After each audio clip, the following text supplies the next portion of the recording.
Intraday Nifty and bank Nifty के levels, साथ ही आज निफ्टी लेवल्स पर भी नजर डालेंगे और आपको रेकमेंड करेंगे हमेशा की तरह 5 स्टॉक्स जिन्हें आप होल्ड कर सकते हैं 7 to 10 डेज के लिए।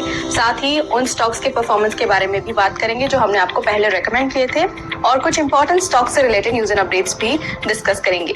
लेकिन आगे बढ़ने से पहले जिन व्यूअर्स ने अभी तक हमारे चैनल को सब्सक्राइब नहीं किया है वो जरूर सब्सक्राइब कर लें। सबसे पहले हम बात करते हैं इंट्राडे निफ्टी और बैंक निफ्टी लेवल्स की, साथ ही आज फिर निफ्टी लेवल्स भी देखेंगे। इंट्राडे निफ्टी लेवल्स की बात करें तो पहला सपोर्ट लेवल है 22,370, दूसरा सपोर्ट लेवल है 22,320, पहला रेजिस्टेंस है 22,570 और दूसरा रेजिस्टेंस है 22,620। इसके अलावा इंट्राडे बैंक निफ्टी लेवल्स की बात करें तो पहला सपोर्ट लेवल है 47,400, सपोर्ट दूसरा है 47,260। इसके अलावा पहला रेजिस्टेंस इंट्राडे का है 47,800 और दूसरा रेजिस्टेंस है 47,900। साथ ही आज फिनिफ्टी का वीकली एक्सपायरी डे है तो देख लेते हैं फिनिफ्टी लेवल्स भी आज, जिसमें कि पहला सपोर्ट लेवल है 21,040, दूसरा सपोर्ट लेवल है 20,980, पहला रेजिस्टेंस है 21,320 और दूसरा रेजिस्टेंस है 21,400। चलिए अब बात करते हैं 5 momentum stocks for the day की, यानी कि आपको रेकमेंड करेंगे 5 स्टॉक्स जिन्हें आप होल्ड कर सकते हैं 7 to 10 डेज के लिए। सबसे पहला रिकमेंडेशन है आज वोल्टास, यहाँ पर रेजिस्टेंस ब्रेकआउट है। सो बेसिकली डेली चार्ट पर स्टॉक जो है वो ब्रीच कर चुका है प्रायर रेजिस्टेंस जोन को और साथ ही इसने 52 वीक हाई सेट किया है एट 1155 लेवल्स। एक मोमेंटम इंडिकेटर सजेस्ट कर रहा है कि पॉजिटिव क्रॉसओवर है जो इंडिकेट करता है bullish strength in the stock. So इसी रीजन से आप इसे बाय कर सकते हैं 1152 पर। स्टॉप लॉस 1109, पहला टारगेट 1195 और दूसरा टारगेट 1235 पर रख सकते हैं।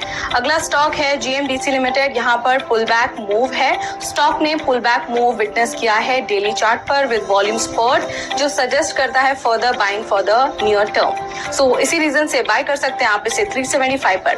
स्टॉप लॉस आप लगा सकते हैं 360, पहला टारगेट 390 रख सकते हैं और दूसरा टारगेट 405। अगला स्टॉक रिकमेंडेशन है हिंदुस्तान कॉपर, यहाँ पर वॉल्यूम स्पर्ट है। डेली स्केल पर स्टॉक जो है वो मूव हुआ है above the prior swing highs of 290 and 21 days simple moving average.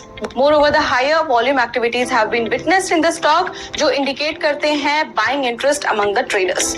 सो आप इसे बाय कर सकते हैं 310 पर। स्टॉप लॉस आप लगा सकते हैं 297 पर, पहला टारगेट 323 और दूसरा टारगेट 335 पर रख सकते हैं। अगला स्टॉक है LIC हाउसिंग फाइनेंस, यहाँ पर रिकवरी ऑन कार्ड है। यहाँ पर करेक्टिव फेज के बाद स्टॉक जो है उसने रिकवर किया है from the bottom and sustain किया है above the 50% retracement level and 50 days SMA support. So आप इसे बाय कर सकते हैं 636 पर। स्टॉप लॉस 615 लगा सकते हैं, पहला टारगेट 657 और दूसरा टारगेट 678। अगला स्टॉक है VEDL, ये on the verge of breakout है। ये stock on the verge of bullish breakout है with rising volume on the daily time frame. So आप इसे बाय कर सकते हैं 288 पर। स्टॉप लॉस 277 लगा सकते हैं, पहला टारगेट 299 और दूसरा टारगेट 310 पर रख सकते हैं। चलिए अब बात करते हैं उन कॉल्स की जो हमने आपको रेकमेंड किए थे, यानी कि परफॉर्मेंस ऑफ ट्रेडिंग पिक्स, जिसमें कि आरती इंडस्ट्रीज वेंट अप 2.9%। इसी के साथ स्टॉक से न्यूज पर भी नजर डाल लेते हैं, जिसमें आज देखेंगे BDL, साउथ इंडियन बैंक और साथ ही NMDC के बारे में। भारत डायनामिक्स लिमिटेड यानी कि BDL की बात करें तो BDL financial 24 turnover stood at ₹2,350 crore, यानी कि 5.59% year on year down. Company का ऑर्डर बुक है at ₹19,468 crore as of April 1, 2024। इसके अलावा साउथ इंडियन बैंक के Q4 अपडेट की बात करें तो gross advances 11.44% year on year ऊपर रहे eight ₹80,337 crore. Total deposit was up 11.21% year on year at ₹1.02 lakh crore. CASA 8.03% ऊपर रहा as compared to last quarter at ₹32,654 crore. इसके अलावा CASA ratio at 32.04% versus 32.98% year on year. इसके अलावा NMDC के मार्च update देखें तो total production at 4.86 MT versus 5.60 MT year on year. Total sales रहे at 3.96 MT versus 4.84 MT as compared to last quarter. So इसी के साथ अभी के लिए इतना ही। कल मिलते हैं सेम टाइम पर 5 नए स्टॉक्स के साथ। तब तक के लिए हमारे चैनल को जरूर फॉलो करते रहें और अगर आपको ये वीडियो पसंद आया है तो लाइक शेयर हमारे चैनल को सब्सक्राइब करना ना भूलें।